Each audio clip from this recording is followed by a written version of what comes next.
Testing 1, 2, 3, 10. So it did happen at last. Katie Hobbs is the new governor of Arizona, my state. How this happened? I mean, this was the basement candidate, as Kari Lake called her. She was the non-candidate. She hardly appeared at all, and it was a controversy that she refused to debate Kari Lake. And so, how did she win? Well, it was probably handed to her. A number of the counties were holding off certifying the election because they wanted to get everything straightened out, and there's a number of lawsuits as well going on trying to get more details. And Cochise was the last county to certify it, and now the Daily Wire, I guess, got a hold of a trove of documents showing that Hobbs's office, Hobbs is of course Secretary of State, that's another controversy, how she was able to preside over her own election, had threatened Cochise County, saying that you guys better do this or we're going to prosecute and arrest. And so they did. Mojave was another county holding off. They certified at the very last moment. And so she is the new governor. And it's sad, I had my criticisms of the senatorial candidate, the Republican senatorial candidate, Blake Masters. I thought that Masters, and I've said as much about this as I can, Masters is a protege and an employee of Peter Thiel, and Thiel is kind of all over the place. But I would have supported Blake Masters over Mark Kelly, but hesitatingly. But I didn't feel the same way with Kari Lake. I thought Kari Lake had something of a record to go on.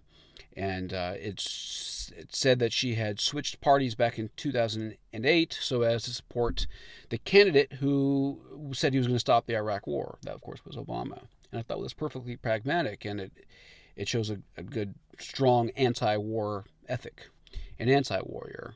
And more recently, she's told all the McCainites to get the hell out of the party, of the wherever she was giving a speech at. And that's a good sign of integrity. I liked it. And moreover, in the age of COVID, she was said to have helped families reunite when the lockdown policies had separated them. She's been very vocally opposed to vaccine mandates, and also for keeping gender ideology out of our schools. That's important to parents. And so I thought, well, that's awesome. Well, I would definitely support Kari Lake for that. So I'm disappointed that it was stolen from her, and I kind of think it was stolen from her. Maricopa, of course, is where most of the controversy has been taking place. On Election Day, we had two absolute bozos get on TV and tell everyone that they were having widespread problems with their tabulation machines. Those two bozos, Bill Gates, no, not the Lizard Man, and Stephen Richard, head of the Maricopa Recorder's Office. And so, as I've said, and I think what Kari Lake is saying as well, is it doesn't necessarily require ballot tampering or ballot commingling, taking ballots and putting them with other ballots and whatnot, or suppressing ballots and votes. It's a sort of soft disenfranchisement. You get on TV, you tell everyone, hey, we're having so many problems over here. Well, what kind of message does that send? Well, for one thing, it creates chaos at the election, at the voting booths. People think, well, my vote's not going to get counted. They think they can just go somewhere else. However, if they've already checked in, they can't leave. They go somewhere else, they're going to be told that they've already voted. At that point, well, I'm not going to bother. That's on top of everyone else who saw that video. I'm not going to bother with this. I'm going to go home. So it created a great deal of chaos, and the counties were right to hold off until things got settled out. And so and Kari Lake and Abe Hamadeh were right to file lawsuits and try to get more information about that day. And it's really an embarrassment what's happened in Maricopa. And of course there's a great deal of attention being focused over here. And so I hope they do. I'm going to follow more up on it later, hopefully. But Yeah, I did not want uh, Katie Hobbs to become our new governor. Why? Well, she's a non-candidate.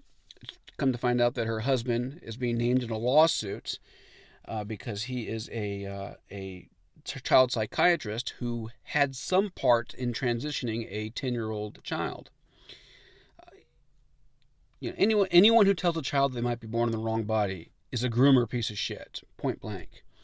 And moreover, Hobbs has been asked her position on vaccine mandates, and she gave her typical brilliant response. She said, "That is not something I have contemplated."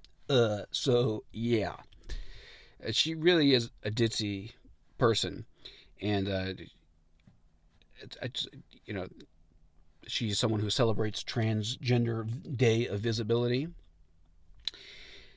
She I would say that she's a typical radical leftist, except for the fact that she's a convicted racist. She fired a black female staffer who had sued her because she was getting paid less, and she sued and Hobbs lost. So she's a convicted racist in court. So at the same time, she used to have BLM in her Twitter bio. I think she used to have pronouns too. So she's awful. She really is an awful person, and it worries me. I did not want her in there. Um, but to stay vigilant, one good thing that we got going for us is that the Republicans did hold on to the House. We have a really wonderful representative in the House, Andy Biggs. I would say he's my representative. He is a representative of Mesa, but he's just below my area. But he's wonderful. He's actually a member of the Freedom Caucus, and so he's opposed Ukrainian aid as well. Mr. Biggs is awesome. So we do have some pushback there. And then we got to stay vigilant. We do, absolutely. But in any case, that's all I'm going to say for right now. Check out Stairway Press. Google KM Patten. Tell me what comes up. Go buy my book, my booklets. Bye.